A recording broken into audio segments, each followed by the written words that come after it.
What is up, baggers? Welcome back to the midweek market watch update. Today is a special one because the day this video is uploaded, it's Christmas, so I know we're all gonna have a lot of either money from Christmas or we have to get some money back from all the gifts we bought, right? So with today's market watch, I'm gonna go ahead and help you out a little bit with that, and today we are gonna look at a few cards. But first I want to shout out someone that left a comment in the last market watch. Shout out GhostFury530. They commented, would love to see you talk about some of the cards on the lower price range. Gholdengo EX has shot up over the last few weeks, being a $2 card, and now it's about 7 to 8. Some background on why these cards are rising too would also make for a great video. Keep up the sick work, man. So shout out to you, GhostFury530. I appreciate you, and because of you, we're gonna start off with that exactly. So he mentioned Gholdengo EX, right? So on the left over here, I have the Gholdengo deck, right? So if we look at the top right here, this is all from limitlesstcg.com. Gholdengo totals $71,500, 883 points. So I'm assuming this is winnings, and maybe this is the amount of points total this has. It has 9 top 8 regionals and 3 top 8 international. Basically, this deck is very popular in the meta. If you're a player, you probably already knew this. Wondering why I'm going over this card, it's probably obvious to you, but for a lot of us that were collectors and haven't had a chance to play the game, this is news to us. So if I scroll down right here, it's going to show you all the placing for the events. I've played in other tournaments, so this is interesting to me to see the representation we have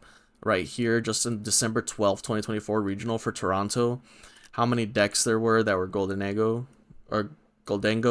sorry, I'm gonna keep mistaking the name. But look at all these people that were playing Gholdengo EX. We're going to see a rise in that because in the meta, we're going to see higher demand for these cards because people are going to want to play this deck, right? Up 301% in the last 3 months. It was going for about $2, like the comment said. Now we're seeing about $9.56 was the highest peak, but we're seeing a drop down back to about $6. So still up 30% in the month, but from a $2 card to a $6 card, that's like triple the price, right? And if we look at the lowest listing, lowest verified, that's not Japanese, is going for $5.32 plus shipping. After that, it's $6.40, so $7 maybe. So it's our $6 to $7 card. I know there's another rarity as well, so let's go ahead and take a look at that actually. So if we go ahead and take a look at the SIR counterpart to the Gholdengo EX, we're seeing about a 65% increase. It was going for about a $15 to $17 card, it seems, but now we're seeing a 27 highest right now in the last 3 months. If we look back further, it was around a $35 card, but it looks like it's getting popular again, so people are picking this up. Lowest listing we see $24.89. Then after that, we still see a lot for around that $25 mark. So a nice $25 card right there. If you have picked them up in the past at 16, 17, it's not a bad time to get rid of them, right? Because that's a pretty big return on your investment if you have extra of these, or even if you have the EX. Getting rid of this EX at this price is really good, I think, because it's very hard to find this card at a low price. There's one listing at $250 plus $199 shipping, then it just goes to verified $6. I would get rid of these. And then remember, this is not financial advice. Another card I want to talk about that's in the Gholdengo deck is a card that's in a lot of other decks, Fezandipiti. A lot of people have been coming to the booth at Ninja Exchange asking for this card, and of course, right, after seeing all those decks use it, you need it. It's a nice meta card. It's basically a staple, I would say. Once during your turn, if any of your Pokemon were knocked out during your opponent's last turn, you may draw 3 cards. You can't use more than 1 flip the script ability each turn. So I don't play the card game that well. I'm very new to it, but even I can tell that's just crazy. It helps you like cover after they knock out your Pokemon. You're able to get 3 cards and generate some card advantage or something. It just sounds really good in any card game. I've played other card games and that just sounds crazy. For the regular EX, we're seeing a of the year 23% increase. In the last 3 months, 30% increase, it says. So in the last 3 months, this card has gone up over 30%. Going from an $8 to $9 card, now we're seeing at $14, $13 range now, and the lowest verified we're seeing at near mint $12.50. And then if we look at the SIR counterpart of the same thing, these cards are going up. The lowest listing is 51. I have one of these at the booth. It hasn't sold. People are reluctant to pay this much for it, especially people that probably play with high rarity cards. So what are we gonna look for? Alternatives, right? So they have the ultra rare Fezandipiti EX as well, which is another $17, up from $12, so up $5 in the last 3 months essentially. The lowest listed verified is 18, so it's about an $18 ultra rare. People are looking for alternatives to the regular EX, and then of course they don't want to pay for the SIR price. Now if we can keep looking at this deck and look at a lot of low price cards that have increased over time, Earthen Vessel has been up for a while. If you're a player, you know this already, from 76 cents up to a $4 card. Now it looks like we're settling at about a $2 to $3 range. Lowest listing $226, $1.27 shipping. Earthen Vessel, you can use this card only Only if you discard another card from your hand, search your deck for up to 2 basic energy cards, reveal them, put them into your hand, then shuffle your deck. You may play as many item cards as you like during your turn. So yeah, just basically gets energy into your hand, so I can understand how this card is at $3. Energy is a resource, so of course $3 for this card. It's just uncommon from Paradox Rift, and I'm sure there's other printings they have. So if you have this card, if you have a few copies laying around because you've ripped open a bunch of Paradox Rift chasing some cards, not a bad way to recoup some of that money, right? Another card that I've noticed in these decks is the Night Stretcher. A lot of people have came to the booth asking for the Night Stretcher as well. Night Stretcher in the last 3 months was about $1 card, like 91 cents to $1. Shot up to $2.66. The lowest listing verified we're seeing is $3. $3 for this uncommon from Shrouded Fable. Let's also read the effect. Put a Pokemon or a basic energy card from your discard pile into your hand. We're just trying to get energy, trying to get resources with Pokemon as well, right? So just lets you reuse your Pokemon. That's actually pretty good, huh? That's actually crazy because like I don't know how the decks really work. I'm looking at the decks right here, but like if you're like Ace Pokemon just gets fainted, you can just Night Stretcher it back and bring it back, like Fezandipiti or something, right? Is that how that would work? Once during your turn, if any of your Pokemon were knocked out during your opponent's last turn, you may draw 3 cards. All right, I'm gonna need a player that watches me to explain to me if they knock out my Fezandipiti and I Night Stretcher my Fezandipiti and play Fezandipiti, do I just get to draw 3 cards? Let me know in the comments. So if you actually went out there and bought some Shrouded Fable, I recommend taking a few of these out and trying to list them or something. Now another card, not in this one specifically, but if we look at other decks, we do see the Lumineon V. Ultra rare from Brilliant Stars, just a regular V card. We're seeing the lowest verified $3.75 plus $1.27 shipping. It's around a $4 card if you were ordered it off one of these sellers. So market price around $4.77. I had these in my binder at the booth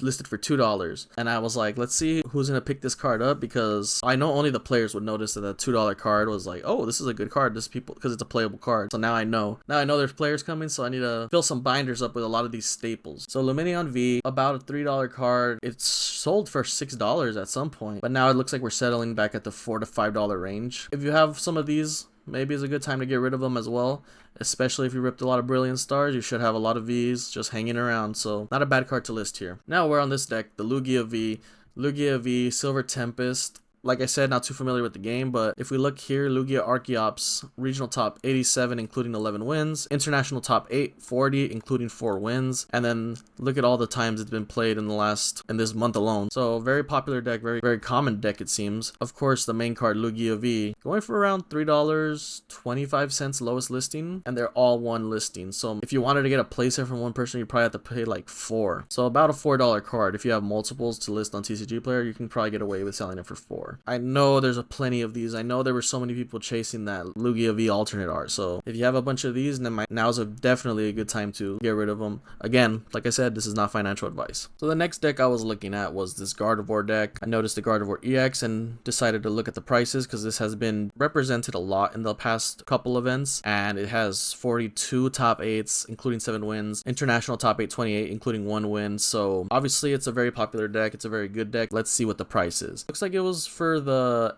SIR Paldean Fates Gardevoir EX, looking at around a $40 card in October, now going for over $60. $63 for this Gardevoir EX SIR, and I'm assuming because it's using the Gardevoir deck, you can use max rarity Gardevoirs in here, and I can just imagine having this played on me and just losing with it. It's insane. Look at that card. It's beautiful. So there's a Scarlet and Violet base set SIR as well. Again, shooting up in price a little bit, was going for around $30, almost $40 card now. Market price $37.50. The lowest verified is $38. So Gardevoir EX is going up because of the play is what I'm assuming. And if you notice these right here, it evolves from a Ralts and Curlia. I don't know if there's other ones they'll use to replace it, but these are gonna get rotated out soon. So with the rotation out, maybe now's a good time to get rid of some of your Gardevoirs, like the SIRs if you have a couple extras. But you can get rid of some Gardevoirs here for a pretty good increase if you bought them in the past couple months. And then next I want to talk about Radiant Greninja as well, because we did see the Radiant Greninja pop up in a couple other decks. It was the Chinpao, Gardevoir deck, and Gholdengo. So, with the Greninja being, or essentially a staple in these few decks, it's going to affect the price as well, right? Because people want it, it's going to be used. Looking like about a 17% increase in the past 3 months. 13%.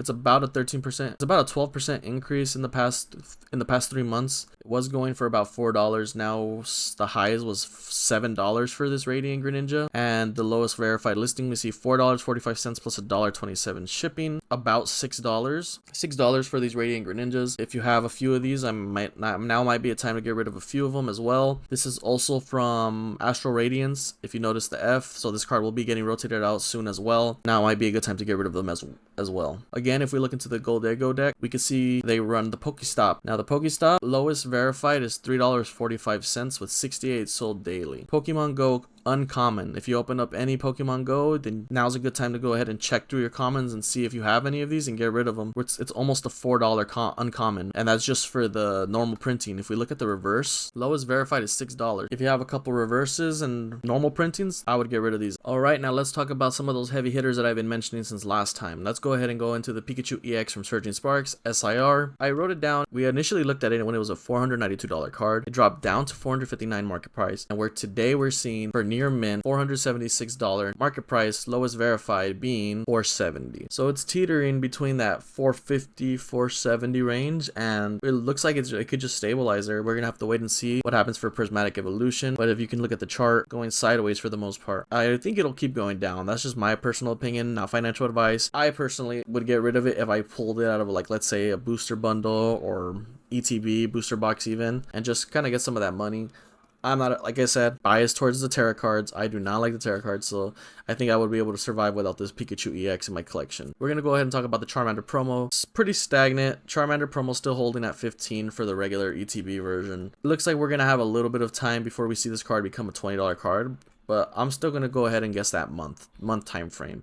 But if we're looking at the Pokemon Center exclusive, now we're looking at something totally different, right? So when we initially saw the promo last week, it was at $115 market price. Now the lowest listing you can find this Charmander for is $130, and again, only one page full of Charmander promos from the Pokemon Center. Similar to the card, it's still, market still shows sideways, but if we're looking at listings, this card is going up. There's only a couple at 130, then we're going to 135. Definitely pick up this card, I think. Not financial advice, but if you've been thinking about getting this Charmander promo in the Pokemon Center stamp exclusive, I would just say get it now. I don't think this is coming down anytime soon. And then, of course, I want to talk about the Bubble Mew. Bubble Mew, when we initially saw it, was around a $300 card, dropped down to the market price of $265. I believe we saw the lowest listing for $265 last week as well. Now we're seeing the lowest listing at around $255, lowest verified. So we didn't drop too much. There's about like $10 from lowest listed. PSA 10, we're looking at around almost a $700 PSA 10. Now that is crazy. So we're seeing the Bubble Mew kind of hold at this price, $250, $260 range. Again, like I said last time, I would still try to pick this card up right now. Especially, it could go down just because the same issue with the other cards, right? The Mew EX is used in a lot of decks that we saw earlier, and some people like the maxed out rarity, so this could be one of the reasons why it's so high. But it's also just such an iconic card. Like, it's so hard for me to say this card will go down. I would still pick it up. It's an iconic card. At this point, I think it's at a good price, $260. Now another card that I want to get my hands on, because not only do people ask for it, but I need this. I just need this in my display because Pikachu with the gray felt hat has been skyrocketing. In the last 3 months, 142% increase. It was a $95 card going for $231 market. But if we look at the lowest verified, it's $253.99. And if we look at the PSA 10, last sold is $550, $530, $525, $535, $524. Let's just say around $500 to $550, right? Is it worth spending the extra $300 to get this in PSA 10? This is one of those things, you know, it's a promo. And I saw a video recently of a fake Pikachu with gray felt hat. Someone got sold one. So maybe paying the extra $300 to ensure it's real as a PSA, that might be an option. Of course, there can be fakes with PSA, but it's a little harder, I would assume, especially with all the QR codes and the serialized numbers. Let me know in the comments below what did you guys want me to talk about next time, if I missed anything you were expecting, and what you think about the cards I have my eyes on. Anyway, thanks for watching, baggers. I'll see you in the next market watch or the next vendor POV.